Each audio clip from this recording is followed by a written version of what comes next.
All right, hello everyone, it's silverkyle, and today we are going to be taking a look at the Uncanny X-Men Volume 3 Omnibus by Chris Claremont, Dave Cockrum, and Paul Smith. Very happy to have this. We finally got a reprint of Volume 3, and I got it on time, here in Canada anyway, from indigo.ca. Also, I just recently got the X-Men by Jim Lee Volume 1 Omnibus. Look at the size difference. This is wild. I had no idea that the Jim Lee Omnibus was that thin. But anyway, we're going to take a look at Volume 3 in a second here. We're going to do a quick overview of it. I wish I had Volume 2 because we also got a reprint of Volumes 1, which I had picked up, I think, last year or 2 years ago. And we just got a reprint of it earlier in the fall, I think, of 2020. And Volume 2 came out, but they ran out from where I had ordered it. So I'm going to have to pick it up somewhere else. Would have loved to have had it to show you the spines, but nothing too fancy. I mean, it's just the black spines. And as we can see, Volume 3 is a little bit thicker than Volume 1. We'll take a look at the page count and all that kind of stuff in just a second. Okay, so now let's take a look, better look anyway, at the cover for the Uncanny X-Men Volume 3 Omnibus. This is the standard edition cover, not the direct markets cover. So this is what you get from like Amazon and Indigo and those kinds of places. Unfortunately, I would have loved to have had the direct market cover, but I ended up getting this from indigo.ca here in Canada, and for a lot cheaper, because in the States it is $125, in Canada it's $157. They were having a buy two get one free sale, which is where I get most of my pre-orders. You just sometimes end up getting them late, or in the case of Volume 2, they ran out, even though I pre-ordered it months ago. That can happen, but I ended up getting this for $85, so I really can't complain too much. So let's take a look at what's included in this book, because it's Volume 3 from the, I guess this would be the Bronze Age more so than the Silver Age at this point in time. But we do get all the covers. This does double dip a little bit if you have the Wolverine Omnibus. I don't know if there's any of the magic stuff anywhere else. I do know that Wolverine, his initial miniseries, is collected in the Wolverine Omnibus with that cover, which I do have. But this includes the Uncanny X-Men 154 to 175, the X-Men Annual 6 and 7, Special Edition X-Men 1, Marvel Graphic Novel 5, and Wolverine 1 to 4, along with Magic 1 to 4. So let's take a look at the inside here with the flaps. 2 short years packed with too many X-Men classics to count. I know that there's a lot of things. There's the Brood War in here. There's, what's the main one though?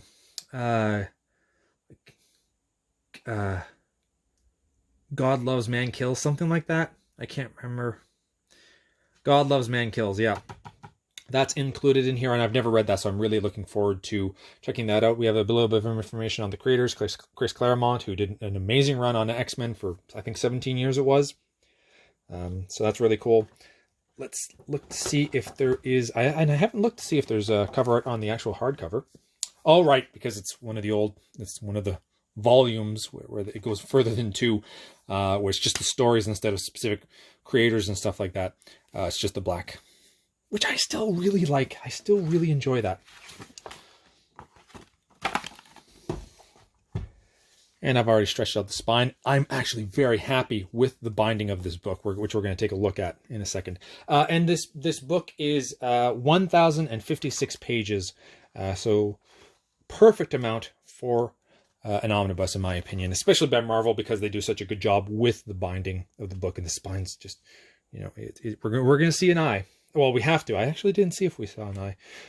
Once again, some creators and the people that made this omnibus possible. The contents, the table of contents. I can't say how much I love this enough. I just love seeing the year that it came out in. So we're going from 82 until 84. And then some additional stuff afterwards.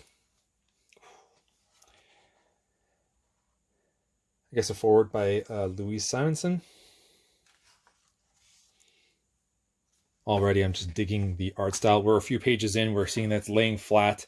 No problems there. It's Marvel. It's what you expect from Marvel at this point in time. I'd like to see if we could find a splash page though. Part of the Phoenix Saga, Dark Phoenix Saga potentially.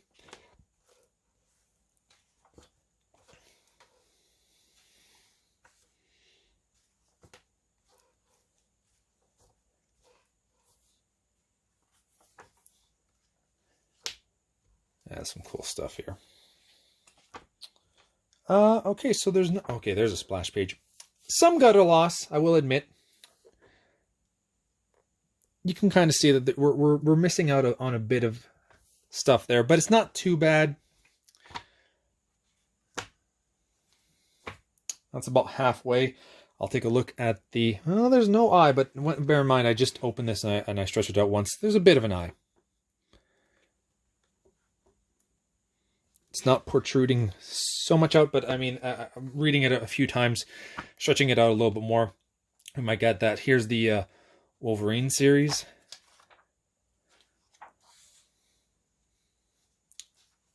With Frank Miller. Drawing everything. Oh yeah, that's nice. And I think we got some of the Magic series later on. Maybe some Uncanny X-Men, actually. They might have... Ooh, Galactus. I had no idea. And some extras. Ooh, some character bios. By the looks of it, quite a bit of extras, actually. Okay. Look at that. 928, and this is 1,056 pages. Over 100 pages of extras. All in alphabetical order. That's really cool. Juggernaut, Magneto, Nightcrawler, Professor X, Rogue. Is that a Sentinel? Sentinels even have a bio? That's cool. Scarlet Witch, Storm, Toad, Wolverine, all the X-Men, X-Men Jet. Look at all these extras. My goodness. They went all out with this. Jeez. God Loves Man Kills. Cannot wait to read that. That's the other cover that they have for the Wolverine Omnibus. Covers for the classics. Wow. Good job. So there you have it. That is the Uncanny X-Men Omnibus Volume 3 by Claremont. Quite excited to dive into this. Going to have to pick up Volume 2 before I do that, though. And yeah, there you go. Thank you for watching. You have been bearded in. Beardage!